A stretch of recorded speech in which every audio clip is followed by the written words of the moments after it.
why it won't be the Dallas Cowboys winning the NFC East this season. The 2024 Locked On NFL season preview continues right now. This is the 2024 Locked On NFL season preview, only on the Locked On Podcast Network. Your team every day.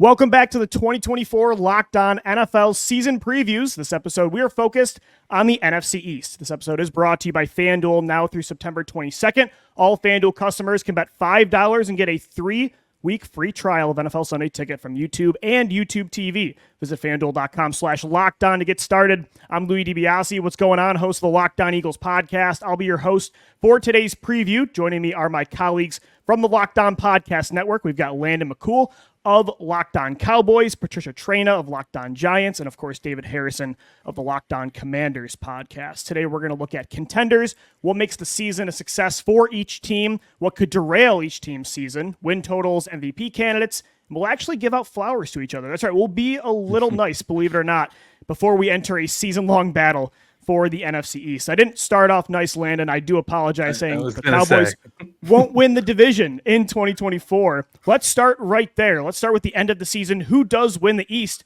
Landon, the Cowboys are the reigning champs in this division, so I'll start with you. Does Dallas repeat? That has not happened in this division for, 20 years? Well, I was just going to say, because the Dallas Cowboys are the reigning champions of the NFC East, I'm going to say that the Philadelphia Eagles, I think, are going to be the NFC East champions this year. And I'm going to continue to do that because I'm going to be fair, just like I was last year when I picked the Cowboys to win the NFC East, because no one has repeated. And I think until that does happen, it's going to be tough for me to pick somebody to repeat as the top of the title picks. I also think, there's just a lot of change that's going on with Dallas that may have an early effect on them, especially in the tough schedule they have early in the season. And Philly obviously going through some changes as well, I think, but I think it's going to be a little bit less severe. They might be able to right the ship a little bit earlier. Now, we'll see how things turn out after that in the playoffs. But not that the Cowboys have a great history there either, but I do think that it's likely that the Eagles will probably have a hold of this division, especially late in the season, and we'll see how it all turns out. Yeah, Landon, I do agree. I think the Eagles last year were on pace to win the East for the majority of the season. We're 10-1 at one point. Jalen Hurts was the MVP betting favorite for a little bit of a stretch there. And then, of course, one of the biggest collapses I've ever seen from a contender happened where they lost 5 of their last 6, got blown out in the playoffs.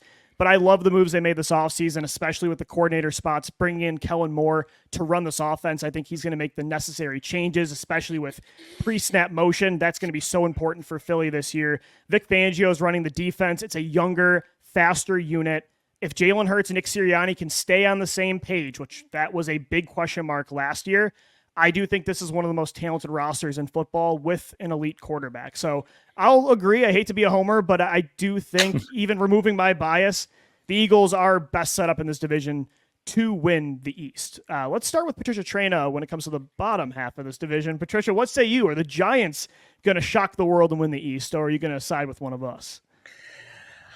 Wash my mouth out with soap, but I can't say the Giants are going to win the East. I got to give it to the Eagles. I mean, that roster loaded. You mentioned the changes at coordinator. Look, until proven otherwise, the Giants right now, they got a lot of question marks they've got to answer. They've got some concerns at various positions that have me worried. And I'm normally a glass half full type of person. I think down in Dallas, I'd like to see how some of the contract issues, I think that those might be some early season distractions and whatnot. Dallas, I got to think that Mike McCarthy is probably on the hot seat down there. I mean, not to say that Nick Sirianni isn't on the hot seat, but the Eagles made some moves that I think reinforce the roster. And as far as Washington's concerned, an up-and-coming team, but, they're just now getting started, new coaching staff.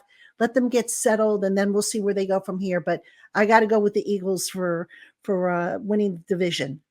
You guys are making me a little nervous with 3 Eagles picks. So you should be nervous. Be nervous. Are you guys trying to jinx it? Maybe this is calculated. David, are you going to pick the Eagles too and make it 4 for 4?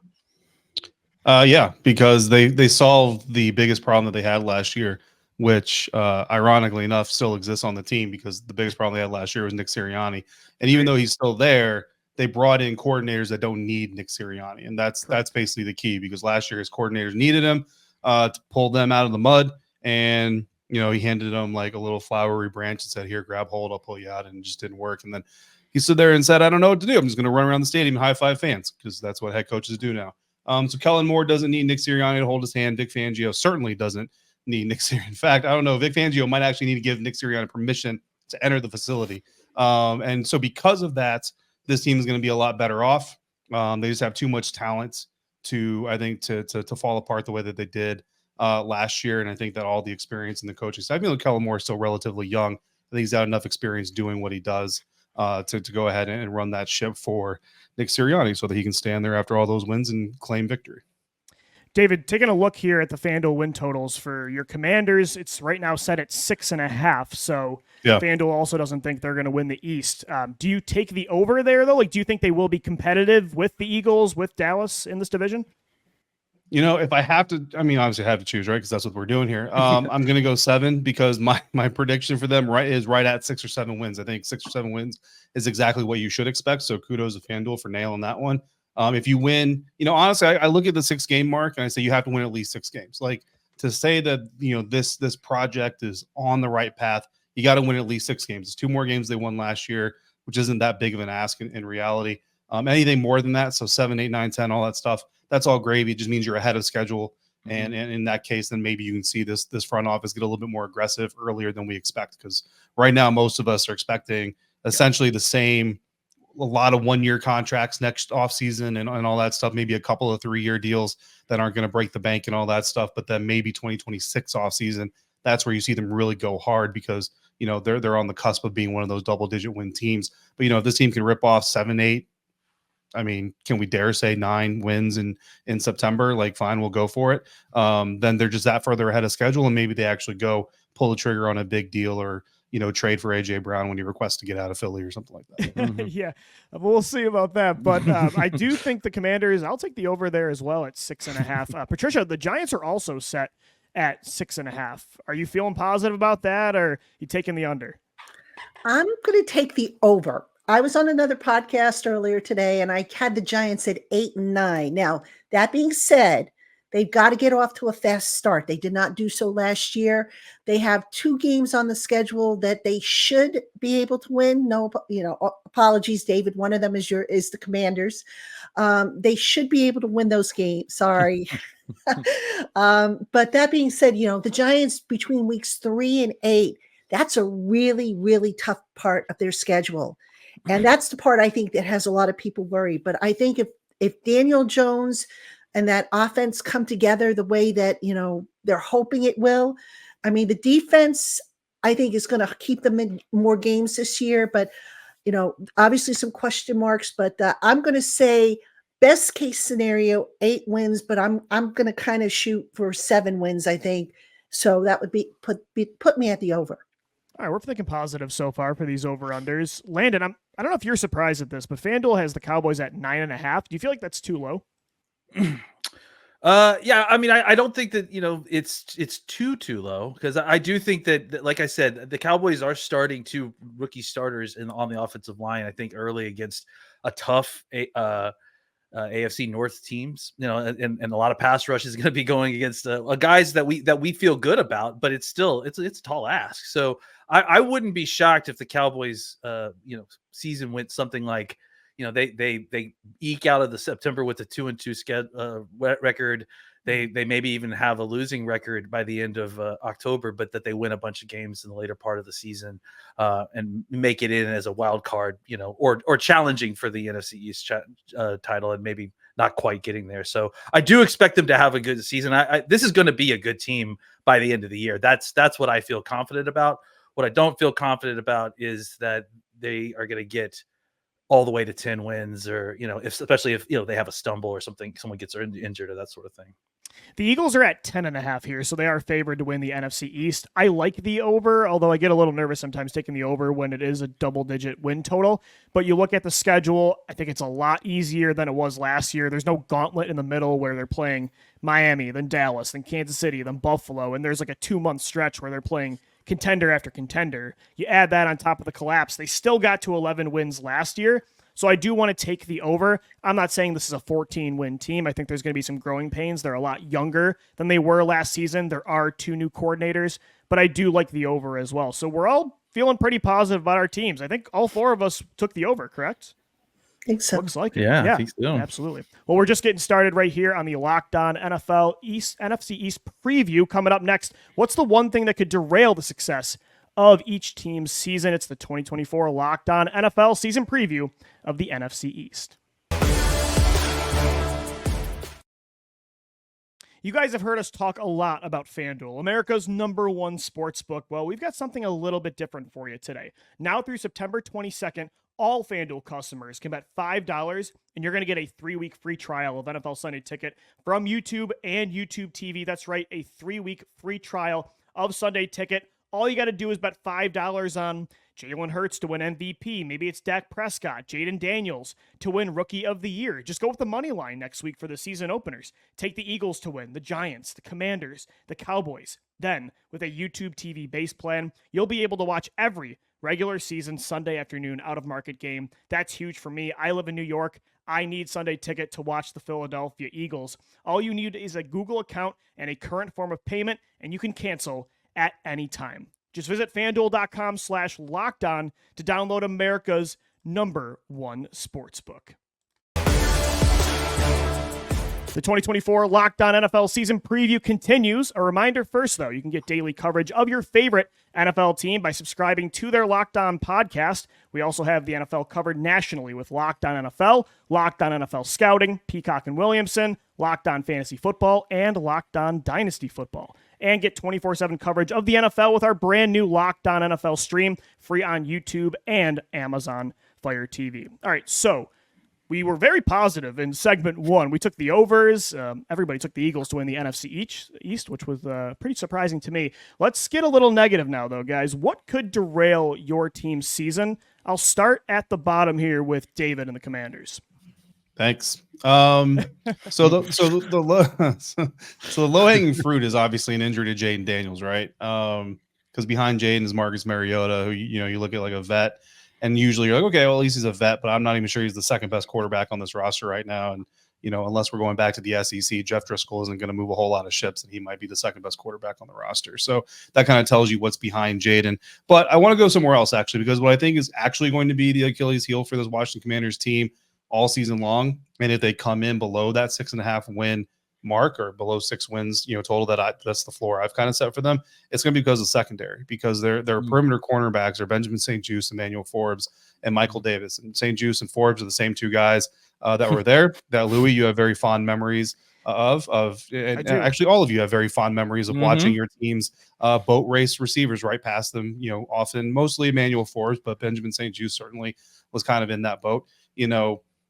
They've got a new safety in Jeremy Chin, but he's a box guy. And honestly, Joe Witt Jr. and Dan Quinn are not known. Landon, you can tell us that, but they're not really known for like keeping a shell on opposing offenses. They kind of like to be aggressive, and that's going to leave cornerbacks isolated a lot. And Quan Martin as the free safety, the single high guy, he's got a lot of range to him, but there's not a lot of free safeties that can run like 25 yards, left and right to each sideline, play after play after play after play, and do it consistently and successfully. And, with 2 cornerbacks that are just kind of giving up that outside third on each side of the field on a regular, consistent basis, doesn't look too good. And quite honestly, Michael Davis is expected to be the starting cornerback opposite of Benjamin St-Juste, but he's been getting a lot of second-team reps, and he hasn't looked all that great against second-team players. Undrafted free agent wide receiver Bryson Tremaine is in his second year out of Stanford, had 0 active games last year, so he's still considered a first-year player, and he's burning Mike Davis on a fairly regular basis in training camp. And, I like Bryson. I think he's a very talented young kid. But when you're talking about going up against a potential starting NFL cornerback, the second-year undrafted guy should not be beating him deep downfield, especially when that guy is 6'4". So, it's just there's just a lot of concern there with those perimeter corners. And, the more aggressive Joe Witt Jr. tries to be up front, you're going to get home sometimes. And, maybe that creates a 3rd and 8, 3rd and 12, or what have you. But when your secondary is going to give up 16 yards on that 3rd down play, it doesn't really matter how many sacks you had before it. So I think that's really where the biggest concern is. And if this team does kind of fall apart, that's where it's going to happen, because then the question is going to flip over to Cliff Kingsbury. And you know what I mean? You've got 2 running backs in there, Brian Robinson, Austin Eckler. You're going to continue to ride them while your defense is giving up chunk plays. and be disciplined, or are you going to now throw it all on your rookie quarterback and, I don't know, throw the ball 52 straight times like we saw last year? So, and that's not Cliff, but it's rinse and repeat potentially. So we'll see how the secondary does. But I think outside of Jalen or Jaden Daniels getting injured, that would probably be the Achilles heel for the Commanders this year.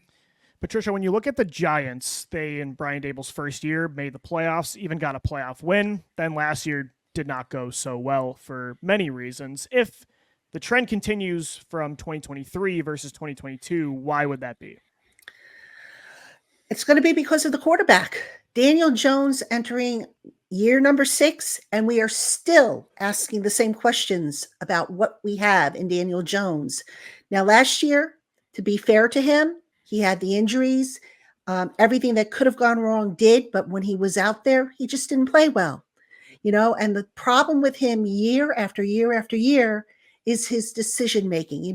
Even this summer, he has not looked sharp. He's overthrown guys, he's underthrown guys, and people will say, "Oh, it's just rust. He hasn't played, for however many months, 9 months or whatever."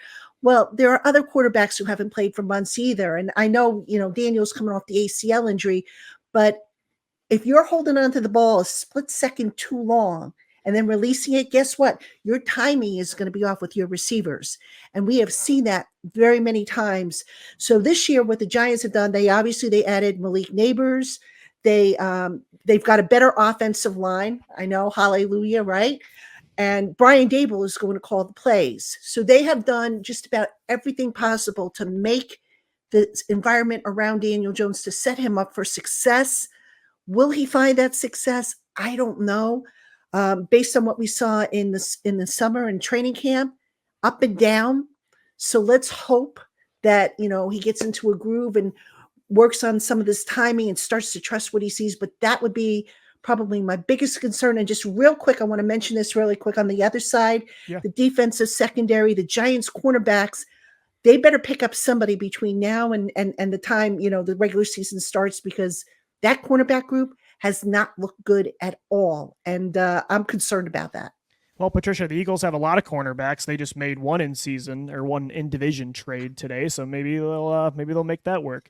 I'm not sure. I think for Philadelphia, what could derail their season, it's less quantifiable on the field than what you guys are talking about. It's more if they get flashbacks of the 2023 collapse, if the first time they face any sort of adversity this year, just completely shut down like they did last year. And if I'm really curious about the relationship of Jalen Hurts and Nick Sirianni, because we've seen multiple stories now come out in season last year. A few weeks ago from ESPN, a story came out about the tense relationship these two had.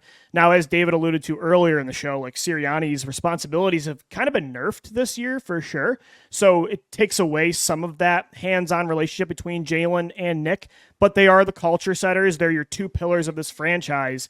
And if things are going bad and there's a losing streak and they don't see eye to eye, we saw the snowball effect at the end of last year. And we've seen teams in the past when they go through like a traumatic collapse, even if it's in a Super Bowl loss or something like Philly dealt with last year, it can affect them for sometimes years to come. So I really do wonder now, without Jason Kelce, Fletcher Cox, like it's new leaders, it's young leaders, if they'll answer the bell. Because normally this core, you look at these guys from their college days, early in the NFL, they've been great at overcoming adversity. But last year, it was the complete opposite. So I'm very curious if there's a tough stretch this year, if they can pull through. Landon, for the Cowboys, you guys won the division last year. If it gets tough for them this year and they can't repeat, as that's kind of been the fate of every team in this division for 2 decades, why would Dallas take a step back in 2024?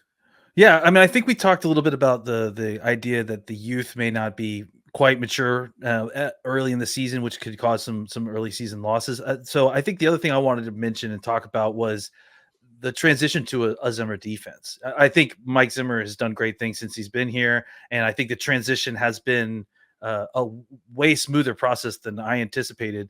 But there is my concern that they're going from a Dan Quinn defense, which is designed to be kind of stripped down, have very simple keys to make everyone play fast, right? And that's a great way to run a defense.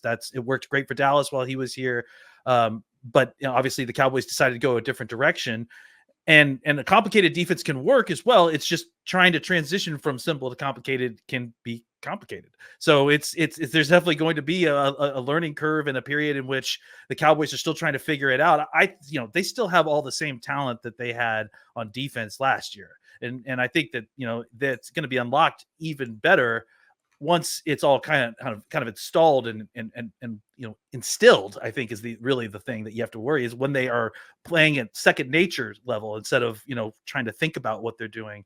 I think it's going to look great, but the question is, how long is it going to take for Dallas to kind of get there, and especially while the offense may be kind of facing its own learning curves along the offensive line. Before we pause again, I do want to spin it back to the positive zone. If there is an MVP that comes out of this division, who is it? I want to start with Patricia.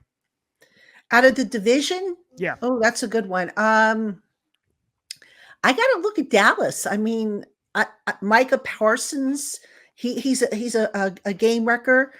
I'd like to say Dexter Lawrence, who I still think is one of the top 2 defensive linemen in the league now that Aaron Donald has retired. But again, the Giants kind of have to win games in order for him to get the MVP consideration. So, I'm going to go with Parsons because, until further notice, this guy has just been a one-man wrecking crew for the Dallas defense. And, I just think that's the way you go there. And Dexter will get some consideration, I'm sure. I'm sure Jalen Hurts will get some consideration, but I'll go with Parsons. Defense every time. Landon, do you agree with that? I mean, I'm picking Dak. I mean, I think Dak was almost league MVP last year and maybe should have been league MVP last year. And so, I mean, you can get me to pick the Eagles to win the division because of superstition if you want, but I'm still picking Dak Prescott to be the MVP of the division. Because I mean, again, I think you also look at it, if we're just looking as a division MVP, look at the success he's had in their division. I think that's the other key thing to kind of put him on the top of the list there for me. Yeah, I'd agree. I think it's probably one of the quarterbacks. To me, I'd guess it's Jalen Hurts or Dak Prescott, but I do think Jaden Daniel, maybe there's an RG3 rookie season in him, and he's got some weapons. David, do you think it's that far off where he could have that kind of rookie year as the second? That was a suspicious eyebrow I saw, David, when you said I always that. love the suspect David Harrison look. I mean, look, I like Jaden a lot. I think Jaden's got a lot of potential and a lot of ability already. He's already one of the best quarterbacks I've seen go through a training camp for, what that's worth. That's a big grain of salt to carry with it, but that's where we are right now. That being said, man, I mean, I think that, if there's a world where Jaden Daniels is the MVP of the NFC East, then there's a lot of injuries that have happened. What I'm saying? Just because if these guys stay healthy, that's just how it's going to be. When you look at the Dallas Cowboys, without Dak Prescott, even with CD Lamb, they're drafting in the top 12. When you look at the New York Giants without Dexter Lawrence, they're still going to be fast on the edge, but what are they going to do to stop runs up the middle? And Jaden Daniels is just going to drop back and run, between the guard and center, pretty much the entire day. I think when you look at the Philadelphia Eagles, without Jalen Hurts, with the weapons that they have, and with, Kellen Moore, maybe I'm a little bit overconfident in Kellen too, but I think that they're still going to be competitive. They definitely take a step down, but I think they're going to be competitive. So I mean, I think you have to go either Dexter or Dak, just because of what they mean to their teams. As far as the NFL landscape is concerned, I think Jalen is the favorite to become the MVP, but it's gonna be another one of those seasons where everybody that's anti-quarterback awards, you have the best quarterback award and you have the MVP award, they're all going to say well, if Jaden Daniels had AJ Brown, Devontae Smith, and Jahan Dotson, I guess, then maybe he'd be the MVP. And certainly there's a case for that, I guess, but at the end of the day, it's a quarterback award, and I just I look at the quarterback that is equal parts most talented and most set up for success, and it's got to be Jalen. Well, we're about to enter a grueling 18-week season where we all want our teams that we cover to come out on top. Before that battle begins, we're going to actually be nice to each other. Let's give the other teams in this division some flowers. It's the 2024 Locked On NFL season preview of the NFC East.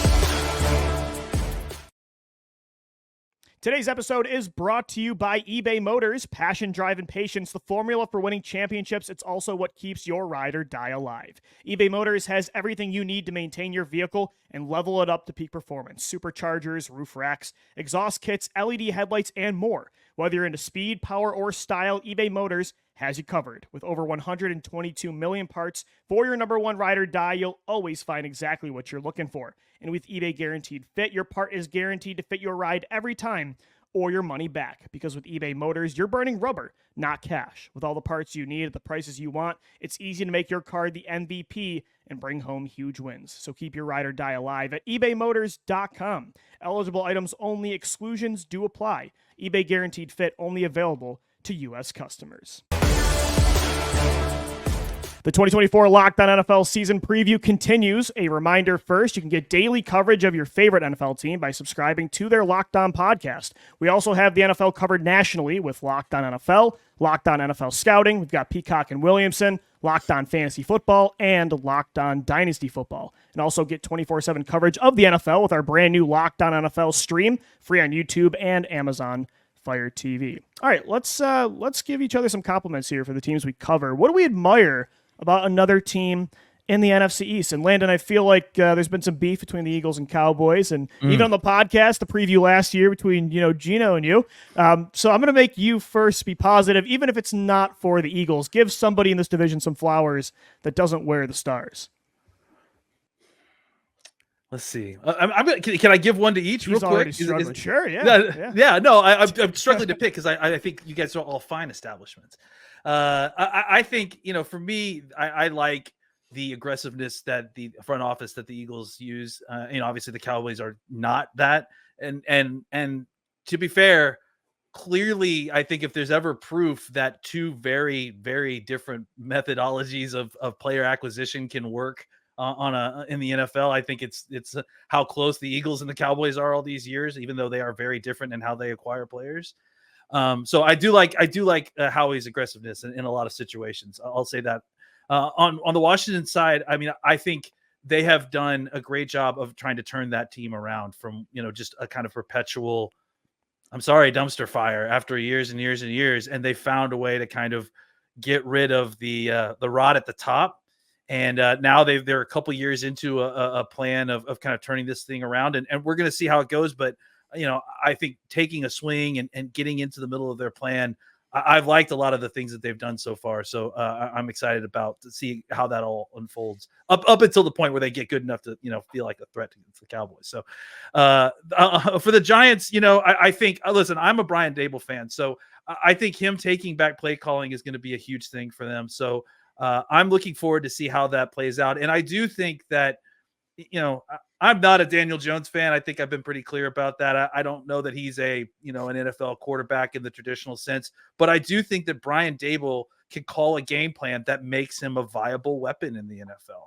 I think he's shown that, is he the same kind of quarterback that he's had like Josh Allen, early in his career? No, absolutely not. But Josh Allen wasn't Josh Allen early in his career when Daboll was calling plays for him. So I think that there is a way that Daboll can, maybe turn this into a positive situation. At least they get something out of him, and then likely, try to woo away Dak Prescott next year when he becomes a free agent because the Cowboys don't sign him.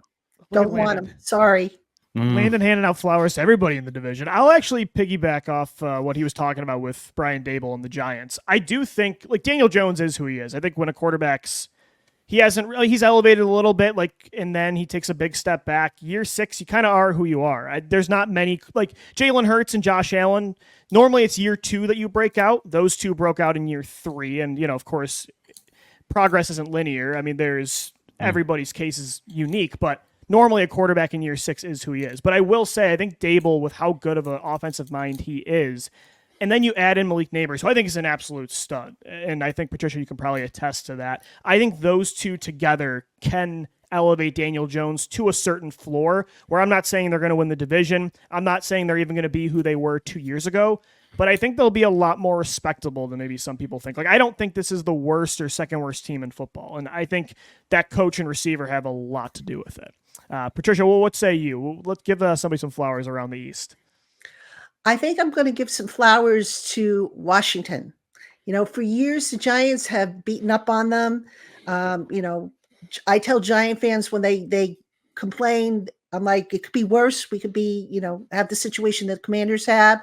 So kudos to them for cleaning out, the mess that they have. I think they have a good foundation in place. I like some of the moves that they've made. They're still probably a couple years away from really pushing, but who knows? Sometimes when you have a new coaching staff in there, new players, you can catch people by surprise. Look at what the Giants did in Dable's first year. New coaching staff came in, basically the same players, and they caught everybody by surprise with a playoff team. So I think Washington is a team on the rise, and I like what they have done, and I think they're not going to be a pushover like they have been, in the past. All right, David, what say you? I like the Eagles. I mean, I like the way that Howie Roseman goes after. I like the idea of, win or lose, like the hangar's not going to have any bombs left in it.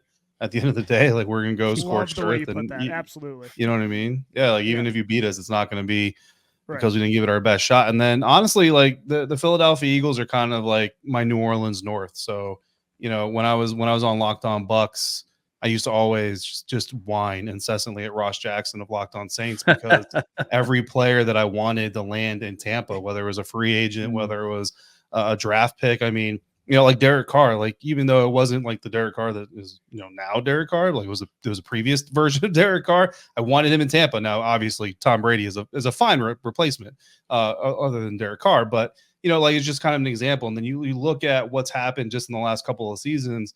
The Eagles get every player that I study in the draft that I'm like, man, I would love to see this guy in my neck of the woods, or even the fans that I talk to regularly, like Jahan Dotson. Like, look, I kind of scoffed at it earlier, but like Jahan Dotson, he's a really good dude. I think he's got a lot of talent in him. There's some areas of his game that need to be worked on, sure.